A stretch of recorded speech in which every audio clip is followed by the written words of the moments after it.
Ladies and gentlemen, welcome back. My name is Lola, coming to you live from my Empire Pro Studios. All right, so welcome back to Money Prestige Live. On this episode, we're going to talk about. Let's make sure this is big enough. 17. We're going to talk about why partners.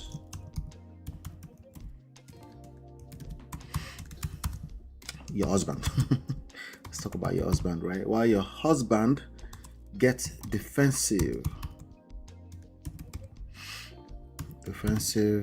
in marriage. So yesterday we talked about intentions overrated, good intentions being overrated. We talked about that yesterday. So if you haven't seen that particular session, make sure you go watch it. Don't miss any of the sessions. I promise you, it's worth it. Let me tell you something. There's a lot of things going on with marriage these days, this time and age. And I'll tell you right now, anytime I ask people, how many hours of training did you have when it comes to marriage? Oftentimes it's crickets, or they would tell me, somebody told me like 12 months. I was like, well, first of all, that's a lie. You didn't have 12 months worth of training on, now it depends on how you count it. I'm talking about hours that you actually sat with yourself to learn this thing called marriage. Most people, probably all people, they don't do that before they get into a marriage. And yes, they might have done a free premarital counsel here and there. Yes, sure, but it doesn't really count if you haven't really gone through anything yet. So that's why it's also very laughable when people say you have to discover yourself before you marry. I say, okay, depends on what you mean by that, yeah. But anyway, what I'm saying is, this thing called marriage, just like any other institution in the world, judiciary, industries, economy wise, capitalist environment, stock market, any institution that you can think of in the world requires hours, thousands of hours of training. So if you can't beat your chest and say, hey, I've taken at least 10 hours of training, consistent training, I'm not surprised if it end up in the ditch, either in divorce or in just a very toxic marriage where you don't feel safe, where you don't feel secured, where you can't even trust your future, where you can't really trust that your children are being raised in a healthy environment. So I'm not surprised. So that's why we're here. So please make sure you're watching. I'm saying all of this to just to tell you to make sure you're watching this series. Don't take it for granted. All right. So now in this episode, like I said, we covered in good intentions being overrated when it comes to marriage, because many people come into marriage thinking because they're a good person, somehow they deserve a healthy, long-lasting marriage. It doesn't work. It doesn't follow. It doesn't right? It doesn't matter. Of course, you should be a good person. That's for you as an individual. But today, right now, we're going to a couple of things I'm going to cover. This is why you must stick around till the end of this session. Okay, I'm very timely with this. The first thing we're going to cover today is the root. Excuse me. Let's see. The root of defensiveness. Okay. Now, why are we talking about defensiveness? Defensiveness is one of the 4 predictors of divorce, right? So you have the major one is really contempt. But before you get into contempt, it usually starts with your good intention, your good heart, right? You meant no harm. We talked about that extensively yesterday. All right. So contempt is like a major culprit. But anyway, before all of that, you have criticism, you have defensiveness, you have stonewalling, and then you have contempt.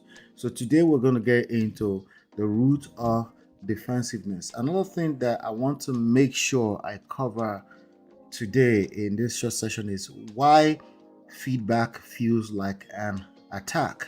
Okay, why feedback feels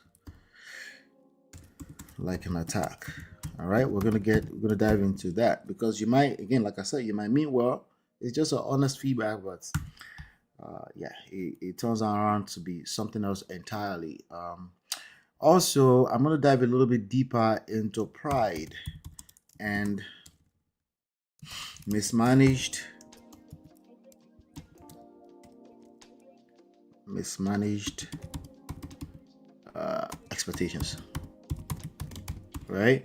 So just in case this is new to you, without expectations, there's no such thing as disappointment. Now, I can't hang around here and be telling you to not have expectations. That's also unrealistic. This is the reason why um, all absolute advices are useless. Okay, so I can't tell you not to have expectations, but expectations causes disappointment. So what can we do with that information? We'll talk about that today. Another thing I want to cover today, very important, is emotional intelligence in marriage. In marriage, emotional intelligence in marriage.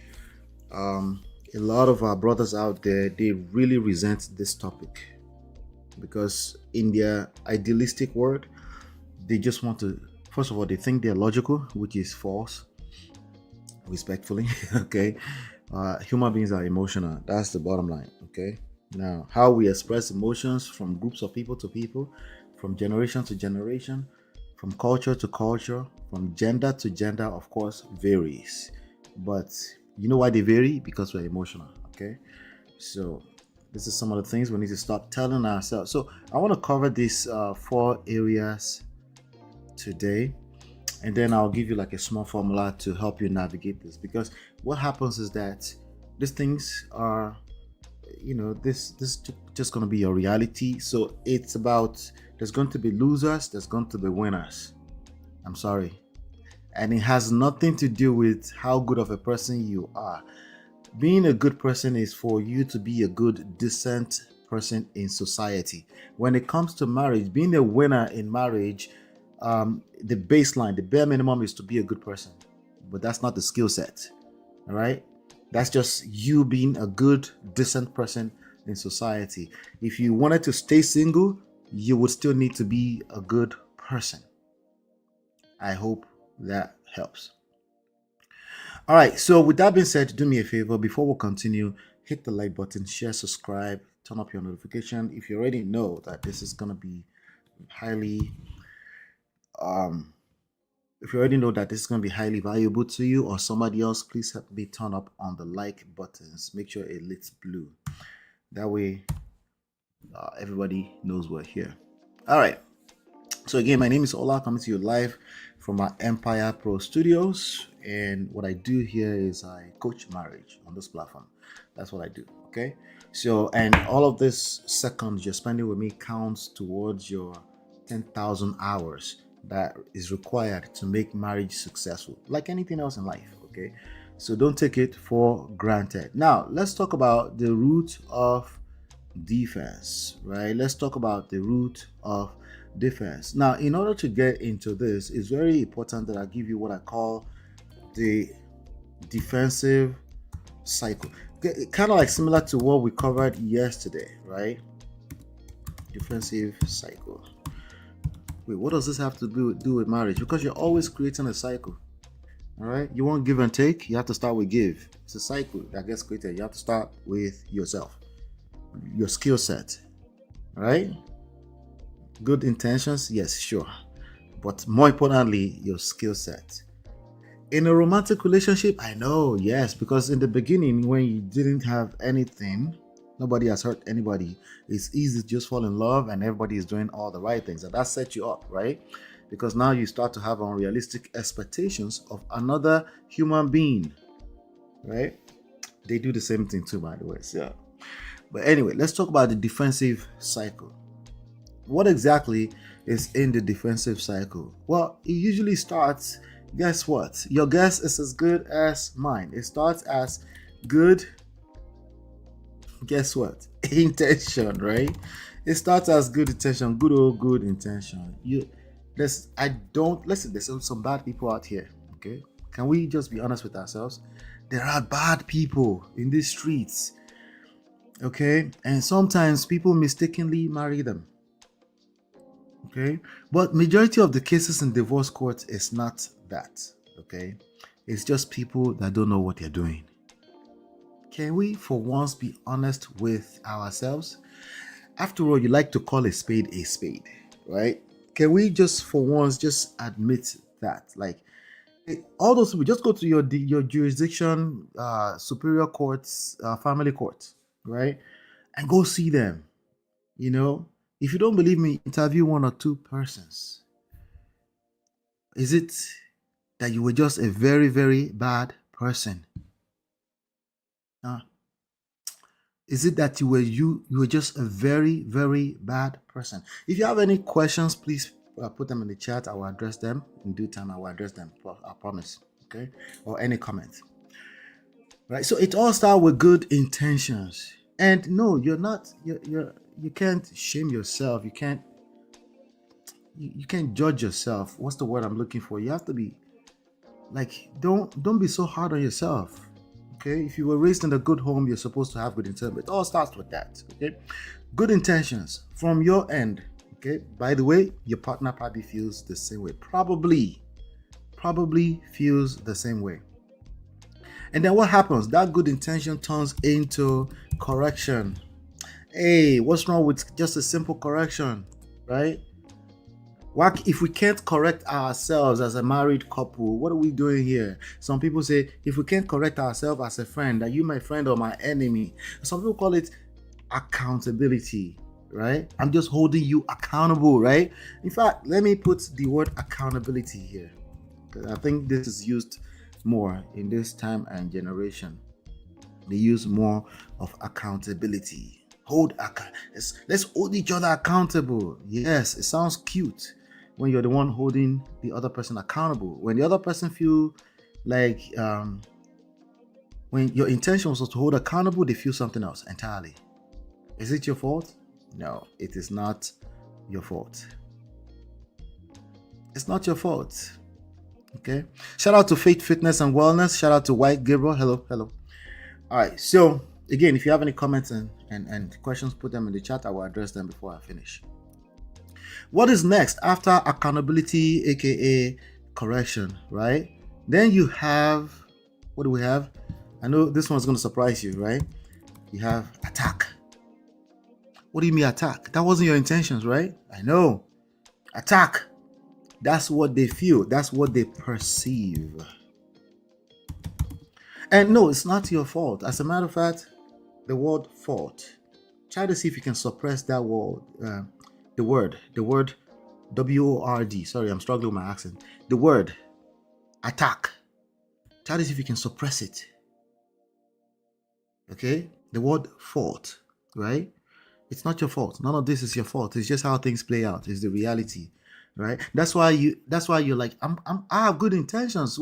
Why is this my fault? How is this my fault? Like, because fault is not relevant, right? This is just, we're talking about marriage, something you care about to help you put structure around your relationship, your marriage, companionship, children, legacy, right? So you cannot just assume just because you have good intention with a good heart that it's just going to work. That's a terrible, unrealistic expectations, okay? And no, it's not your fault too, because most people have those expectations. So we're talking about perceived attack. What's next in this cycle? Remember, they circle back to each other, okay? So it's kind of weird that they do, but they kind of do, right? What do we have? We now have, drum roll, we have defensiveness. We have defensiveness, right? Because why? Why won't they defend, right? Because again, it feels like an attack. So naturally, they defend themselves. They're trying to protect themselves, not physically usually, but at least from an emotional standpoint, they get defensive, right? What does this look like in reality? It might look like an argument. You can't get your word across. They can't get their word across. You keep interjecting each other. You don't have the patience for them to finish one sentence. You already have something to say. The same thing, vice versa, right? It's defensive behavior. Why? Because people are good people. You want to make sure they know that you don't mean any harm, right? But they're not even letting you land your point. My point is, what I meant was, right? What I meant was, so you have defensiveness. When you have defensiveness, what does that feel like on the other end? Let me go back a little bit here. It looks offensive. It's offensive. Remember, a cycle is being created. There are little mini cycles, right? It's like modular building of blocks, right? Right. So you have also, this is also going to feel offensive on the other end. So if you feel offensive on the other end, what do you think the next point is going to be? What do you think the next thing in this cycle is going to be? Okay, it's going to be attack.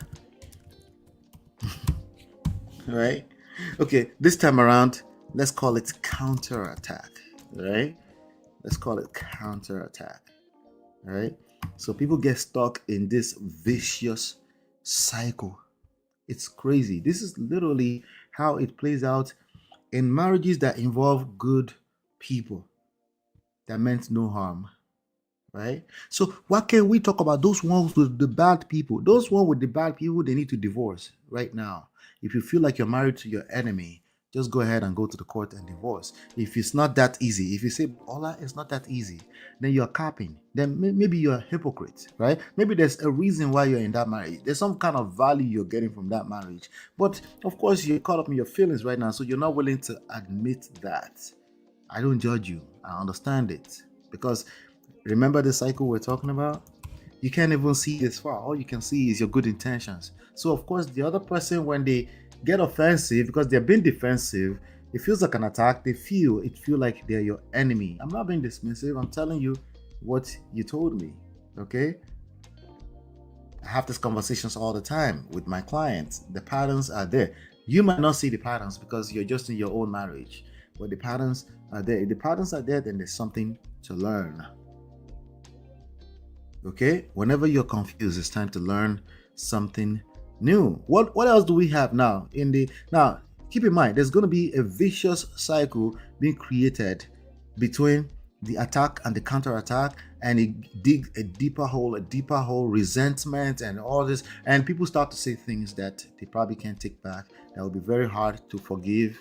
People start to say all kind of crazy stuff to themselves, and they're supposed to be people that have sex, people that are supposed to be doing romantic relationship, and they're supposed to forget. And sometimes they come out of it, but a little bit of resentment seeds are being sown, right? But anyway, if there's any type of exit from this vicious cycle at all, it leads to criticism, right? Because people, that moment when you said forgive me, right? And somehow they bring up what they told you they had forgiven you. They bring it up later on, right? They bring it up later on. So this thing right here will turn to additional weapon. This vicious cycle between attack, perceived attack, and the counter attack is going to be weaponized later on by your partner. And if anything remotely come close to what created this argument in the past, they will bring it up to criticize you more. So to create more criticism. What is criticism? Well, similar to correction, hold accountable, right? Very similar, right? So what else do we have in this cycle? I'm looking just in case you guys have any. If you have any suggestion and you're hanging out in the chat, put it, okay? Because again, this is as it's coming to me, but I would like to see what you're thinking as we're going through this crazy cycle that a lot of married couples find themselves in, or you find yourself in as an individual inside of a marriage. Because ultimately, you need to do the work on yourself. Okay, that's how you create your reality. You create your experiences. You're still, to a large extent, you're responsible for that. Okay, more criticism leads to what? It leads to distance. Not the type where people say, well, distance make the heart fonder. I said that one day. Somebody said I disagree. Because again, you keep thinking about marriage or romantic relationships as this rigid thing. You cannot afford to do that because there's another human being involved. It's not just about how you think. You also have to consider how your partner processes information. And you can't listen to me as a coach and say, that's interesting. Let me ask a question. I can only imagine what you're doing with your partner at home, right? Because you have this rigid idea of how what you think is what this dictionary meanings. So you yield to that, and your partner is trying to express how they feel emotionally, but you can't even listen to it because you're busy trying to do what? Hold them accountable. It's called bad listening skills. Okay. All right. So what else? I think we have if you have this thing called distance now, and now a new reality is created. A new reality is created. So let's go over this real quick. Again, good intentions, right, leads to correction, aka holding each other accountable. Holding your partner accountable. That leads to a perceived attack on their end. This is why we're talking about the root of defensiveness, right? And then defensiveness, right? Attack perceived leads to defensiveness, which, by the way, will feel like offensive on your end, right?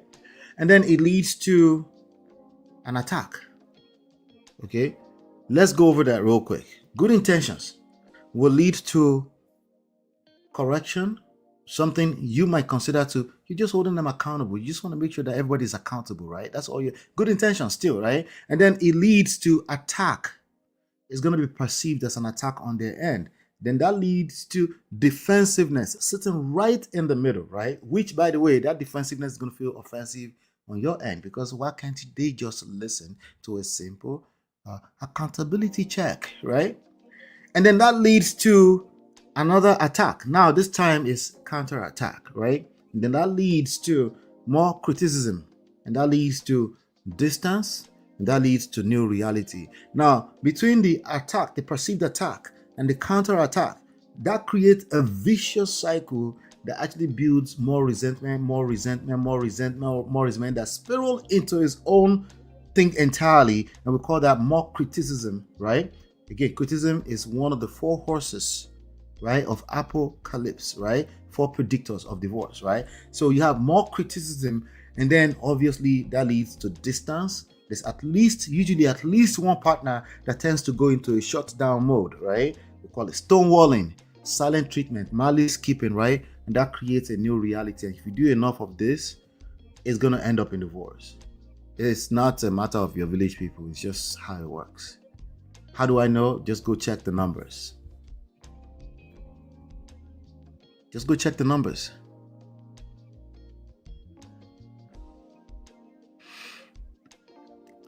I hope this makes sense.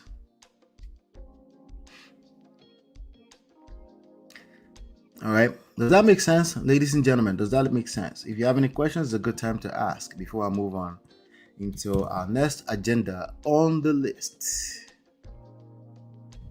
All right.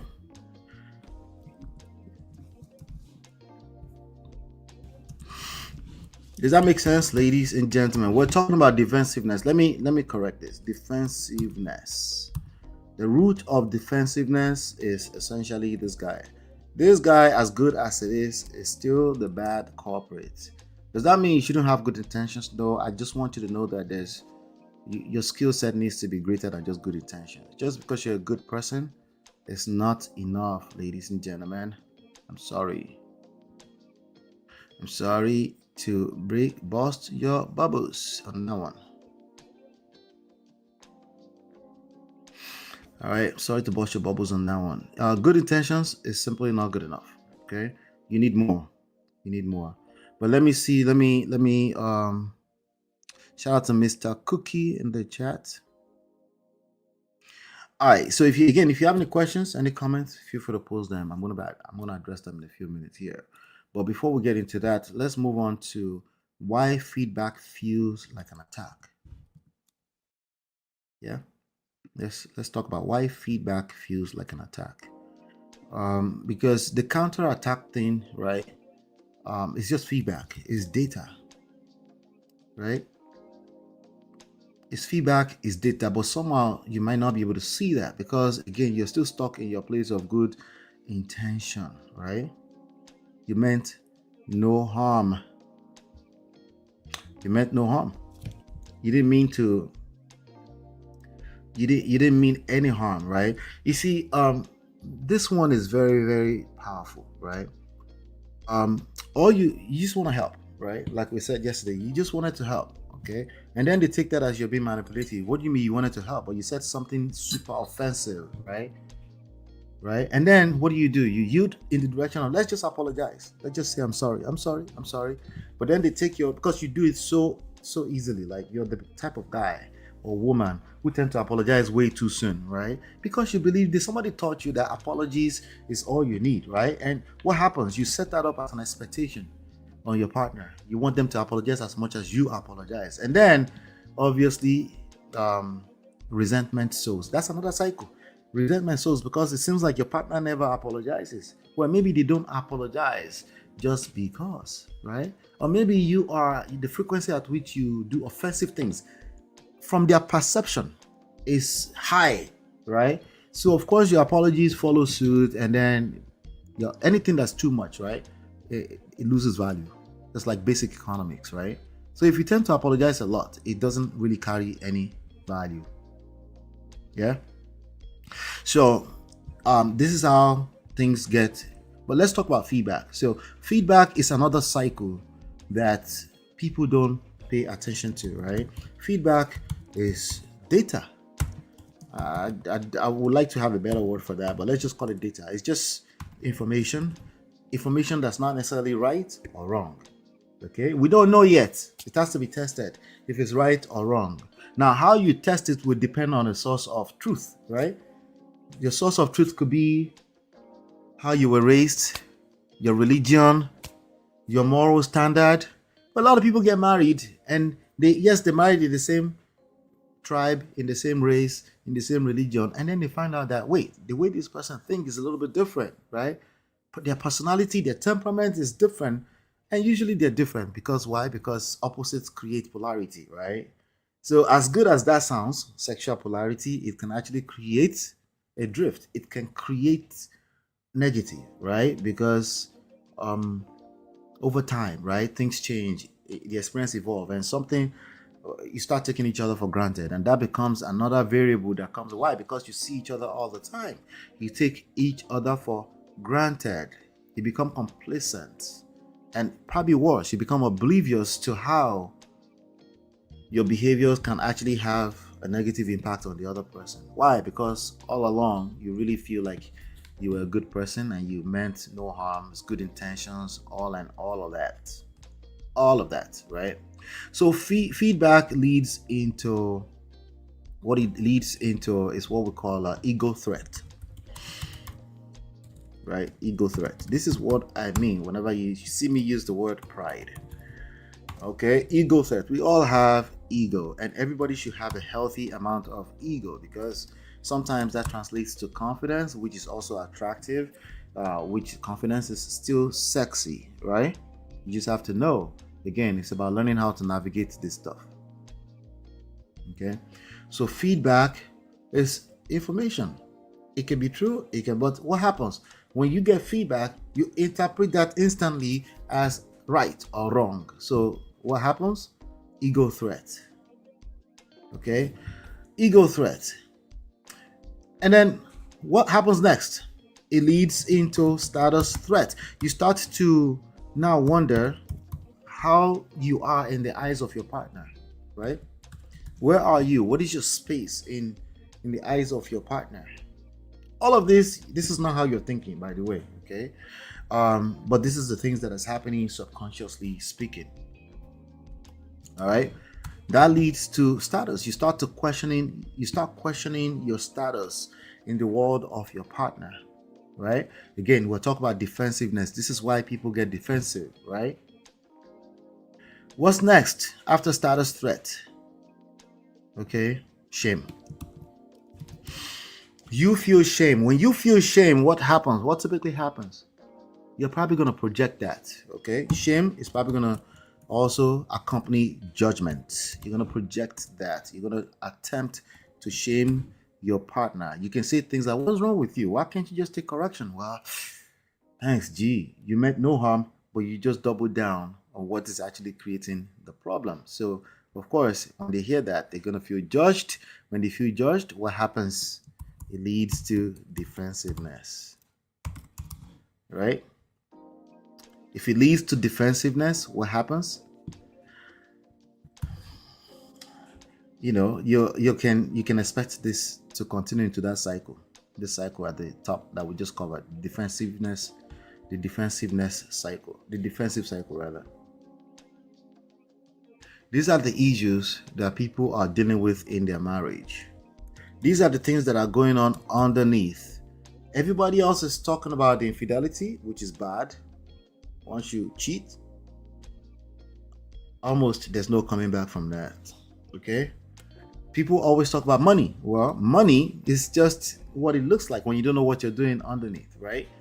Well, you can point at anything that's obvious, like money, like sex, like cheating. You can point at anything that's obvious, but there's a lot of things that happen subconsciously. All of this coming from a place of good intentions, right? But this is true across the board, regardless of what your stories are. The question now is that how do you apply this to your unique story? That's the question now. All right. So let's keep going. But I want to talk about pride and mismanaged expectations before we move too far. When you say things like you never listen to your husband, right? You never listen. How do you think he interprets that? Yeah. Let's get into the pride and mismanaged parenting. I'm going to give you some practical example here, right? You said to him, you never listen. It's an innocent expression of how you feel. The problem is that the way you expressed your feelings lacks skills. It lacks game. You don't know what you're doing. It is true, but you still lack game, because at the end of the day, we're talking about social threats. Okay? We're talking about how human beings interact with each other, right? If it's as simple as just take your words and not worry about their feelings, which I hear a lot on social media, and I laugh and I say, okay, the person saying that clearly cares about their feelings. Their feelings is usually boosted when they feel like you hear them. So if you don't hear them, even though their method of communication is terrible, they take an offense to that. So what do? They shoot it right back at you. Say, just listen to my words. You get caught up in your emotions so much. Like, okay, tell me you have emotions without telling me that you have emotions. When you say things like you never listen to your husband, usually that's true. But just because it's true does not mean they receive you as it's true. What they receive that as is that I'm a bad husband. I'm a bad husband. Now, remember this part right here is ego, right?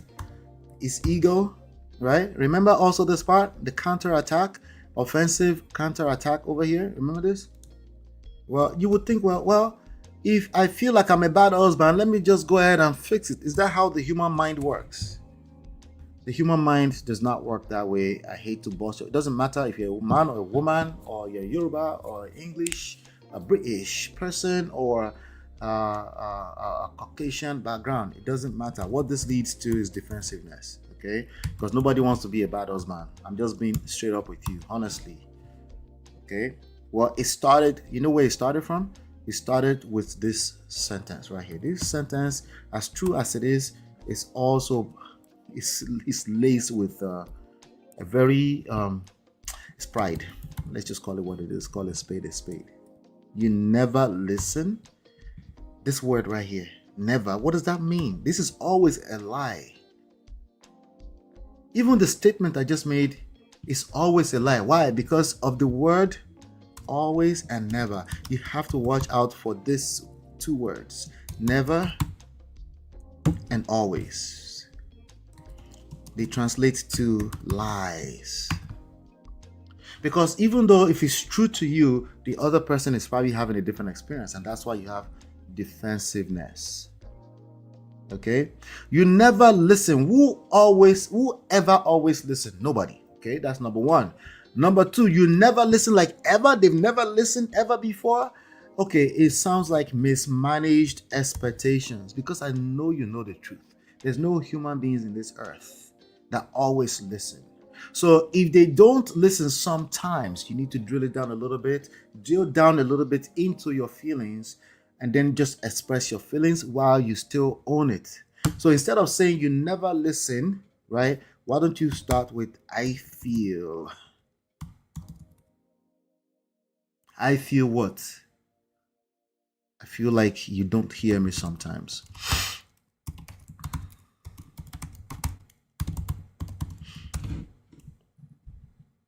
I feel like you don't hear me sometimes.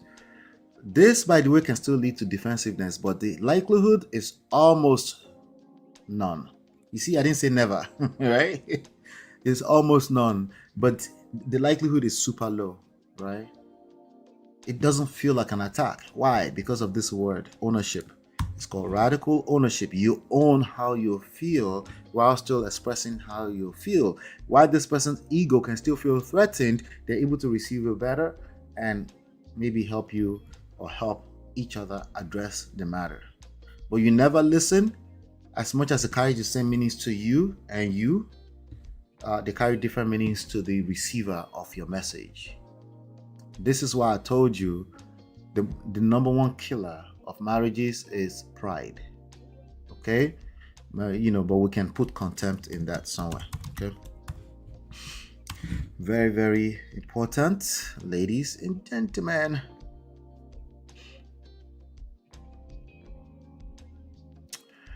All right. How we doing, guys? All right, so that's how that works. Okay. You're selfish. Well, that's an attack. Right? Well, how does she interpret that? She interprets that as I'm a bad wife. If she interprets anything you say as I'm a bad wife, you can trust that she's gonna get defensive. Naturally. Okay? Naturally. Let me put this on here so you guys can see what we're talking about.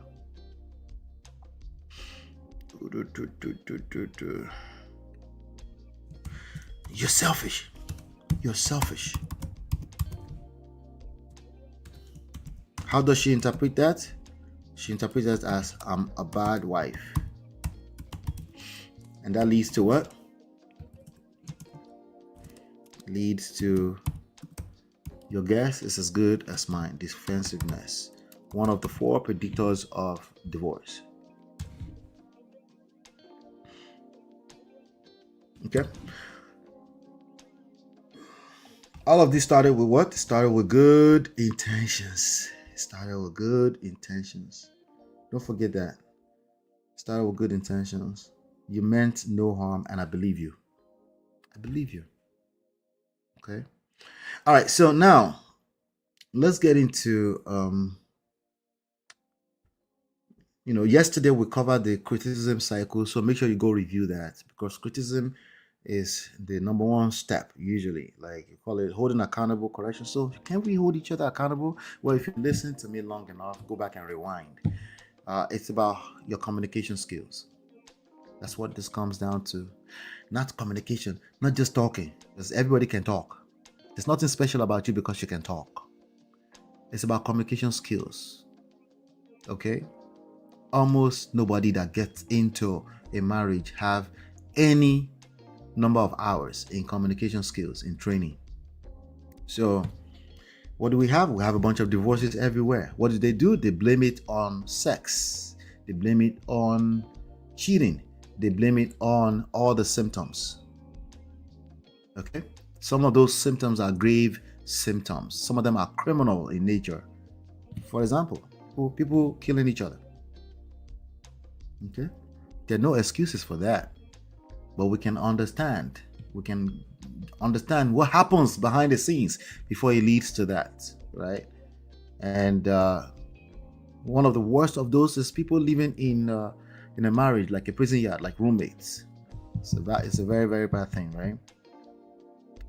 All right. So you're pointing out the problem, an obvious problem. It's obvious to you, right? But the other person is what they see is criticism. What they feel is criticism. So they get defensive, naturally speaking. Okay. Expectations. It leads when you combine expectations with pride, right? Well, what that does is that it leads to disappointment. Let's go through this quick cycle real quick before we round up. This is very important. Expectations plus pride, right? Leads to what? Disappointment. That is it. Yeah, there it is. And disappointment leads to what? Disappointment leads to criticism. Now, criticism. Oh God, my spelling. All right. Criticism leads to what? Defensiveness. Is this making sense? I hope so. Right? Defensiveness leads to, there's always at least one person, leads to distance. Stonewalling. Right? Stonewalling. In this, we have 1, 2, 3 already, right?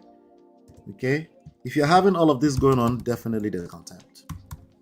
Then divorce is gonna happen. Yeah. So what we're gonna do is that there's a way to change all of this, but it comes from a place of self-awareness. Not both of you should know. You as an individual, self-awareness first. Self-awareness first. Hey babes, good to see you, baby wings. It starts with self-awareness. Self-awareness is a very difficult thing to do because a lantern cannot see the bottom of itself. It can lit the whole room up, but it's very hard to see the bottom of itself. So it's work.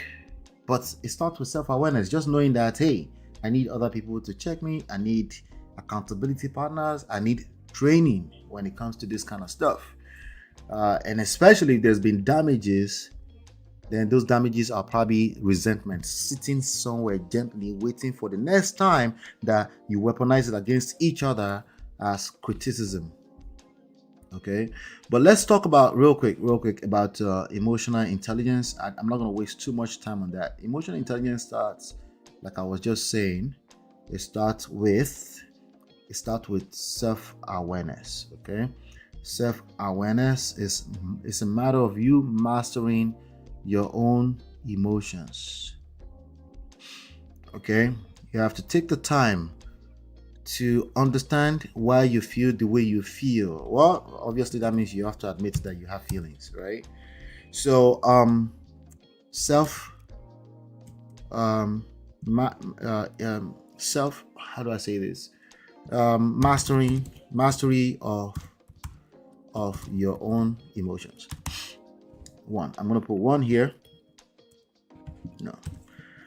1. The 3 steps to emotional intelligence. Okay, this is a good framework to use to remember, mastery of your own emotions.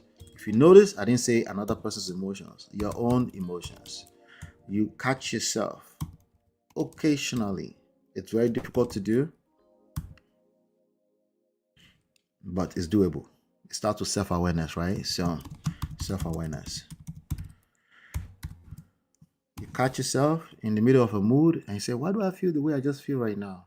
What is the source of truth here?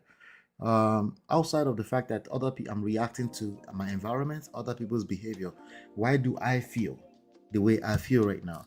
2 is mastery of others' emotions.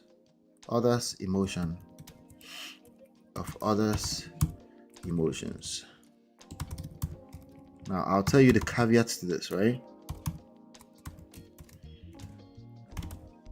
The caveat to this is that impossible without step number 1.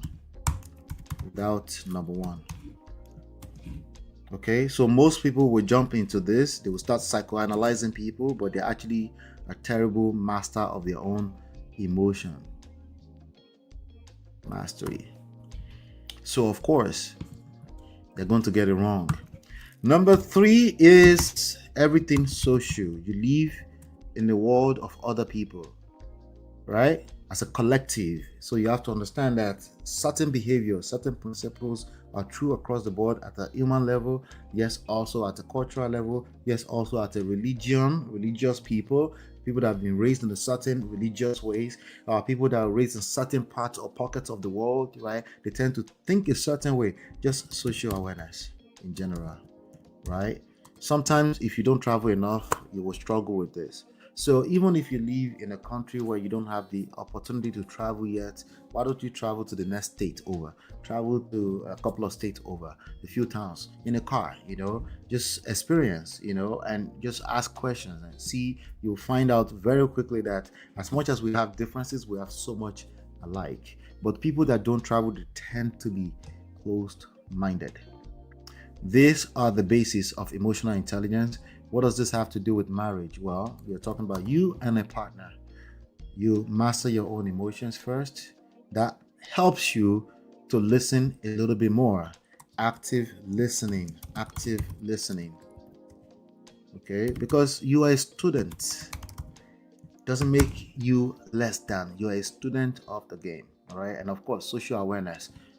Don't get it twisted. Don't be delusional. Your husband listens to TikTok videos and other stuff that influences him. Okay? That's why you must listen. Because don't make an assumption that you know him well. In fact, the fact that you don't know him all the way is a beautiful thing. That means you have more to learn. That makes the marriage more exciting, as opposed to this prideful behavior that, oh, they changed. What do you mean they changed? How? In what way? Can you explain to me how they changed? Well, you can't explain it if you haven't had conversations with your partner.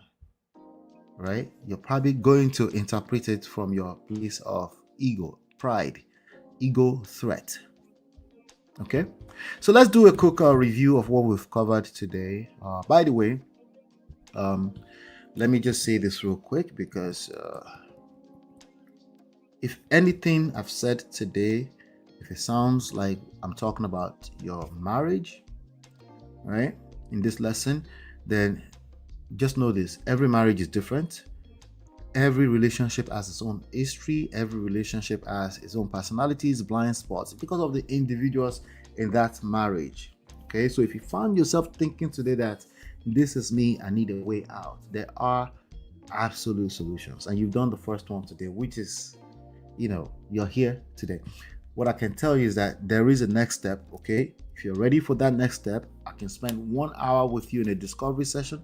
All you do is simply book a discovery session at getmymarriageback.com/discovery.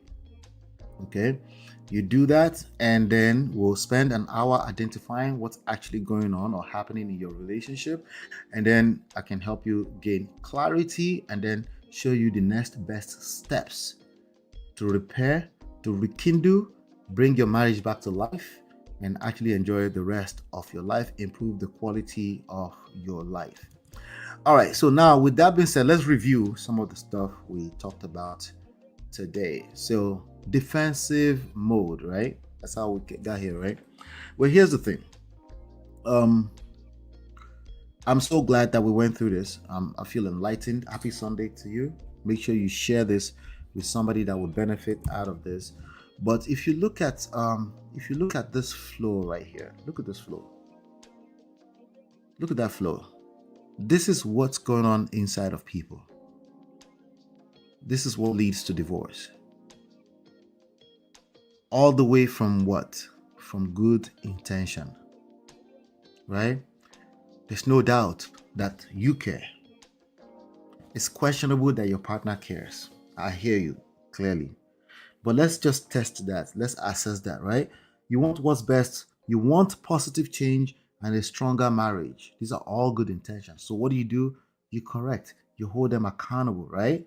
You keep record of wrongdoing. Well, if you know what love means, that should tell you everything, everything you need to know already. But let's keep going, right? So you bring up the issue, you're just holding them accountable, and you want to make sure everyone is held accountable. But you're projecting the fact that you love to be held accountable, you're projecting that on another human being, not considering how they like to be held accountable, right? Because, hey, just take it as it is. Let's just call a spade, right? What do? They feel attacked, right? They express your words as criticism or blame, not connection and not as concern, right? And then defensiveness enters the chat, right? Defensiveness feels like an attack on your end, right? Because it's offensive. They're going to use some favorite colorful words, probably, right? So they defend themselves. To you, it feels like they're being offensive, right? And what happens? Then there's what we call an attack, a counter attack. All of this, you're still stuck in your own place of good intention. Whereas the reality of your marriage has gone as deep as step number 5. You're now in a war zone, right? So now they fire back. The cycle escalates. Yes, it's a vicious cycle. It escalates and the conversation turns combative, right? And then, of course, they hold it there, small resentments. Eventually, in the future, somewhere, more criticism will come out from stuff that happened in the past. So it gets bigger and bigger and bigger and bigger. More harsh words, right? More pointing fingers. More referencing what they said you did in the past that you've explained. You've explained yourself over and over, but they keep saying that you did that thing after they acted like they were okay the last time. So that gets you more frustrated, right? So what happened? It leads to distance, right? Stonewalling, malice keeping, right? Emotional withdrawal begins. The walls go up, right? And you stop feeling close to your partner, or they stop feeling close to you. They avoid you because they don't want to hear your nasty. Okay, you don't think your mouth is nasty, but they feel as though you have a nasty mouth. It doesn't feel right to them. Remember, it's perceived. This is how they see it. You might even say, well, they don't like to be held accountable. Okay, you're right. Nonetheless, this is your marriage. So we need a little bit more information that they don't like to be held accountable, but a new reality is created. Disconnection becomes the norm. Resentment grows. The marriage suffers. Yeah, that is what's going on in marriages today. It has nothing to do with the modern times. Back then, they probably solved it by going into another woman's house and then they start polygamy, and then they normalize it later on. But they kill each other's children and all that kind of stuff. So there's no, just know this and know peace that it's not as simple as just running away from your reality, right? Then we also have this one that we covered, right? We covered the feedback loop, and how feedback turns into defensiveness, right? Again, it's very good to be aware so you can know what you're trying to navigate. You start with being this awareness, then you know that, wow, it's a lot of work to navigate here, right? The feedback, you share an observation, concern, or truth with the intent to improve or grow together. It leads to ego threat, pride. They interpret your feedback as a threat, okay? And the way they, then it leads to status threat. Their status, their position in your life feels threatened. Their value in your life feels threatened. They don't feel as important because everybody have a need for significance in your life. As a partner, they want to feel significant in your life. So now you're taking that away, not intentionally, but nonetheless, the reality, right? So that leads to shame and judgment. The shame being projected on other people, on each other, right? That's judgmental, right? They feel exposed, inadequate, and judged. Shame sets in, creates emotional pain, okay? And then, of course, you end up in defensiveness, and then the cycle continues to grow, sadly. All right. Let me address the comment I saw earlier on. So, sorry that it took a while. Just want to make sure I cover the material first. Shout out to Faith, Fitness, and Wellness. So very odd. I'm going through this in my marriage. I have a wife, married 7 years. I have a 6-year-old daughter and 2-year-old son. I've been in therapy for 10 years. All my shortcomings are from trauma, my own stuff, but I appreciate this topic, and you are right. Honesty and acknowledgement is the best path. Thank you, and have a blessed day. Well, that's honesty with yourself. Okay, that's honesty with yourself. Somebody said sending money. Yes, we can receive money You see the dollar sign? You can use it to super chat. If I said anything that made sense to you and you feel like you should bless the platform, you can do it as low as $1, $2, $3. It's completely up to you, but it helps me keep the platform going live. But like I said, if you're interested in having a conversation with me and you see, book a discovery session. Stop guessing. Okay? Stop guessing. There's obviously a problem beyond what you can see. So stop guessing. Do the necessary. You need to be intentional about building a solid marriage. Okay? You're lucky to be alive. Luck is not going to carry the rest of it. Okay? And if it's luck, you shouldn't be able to tell if it's luck. You should be able to understand that you put in so much work that you can't tell if it's luck or not. Of course, we need luck in life, but let me tell you something right now. If you don't do the work, the chances of you getting lucky is almost none. Okay? Ladies and gentlemen, do me a favor, hit the like button, share, subscribe, turn up your notifications so you're notified when we go live. Every morning, 7 a.m. I'll be right back. Are you fighting to save a marriage or a relationship, or simply avoiding to end up in a broken or toxic one? We've been there and you're in the right place. You see, inside this book, right, you will find and you will discover the secret to save a broken marriage, and you will learn how to build and attract the marriage of your dream.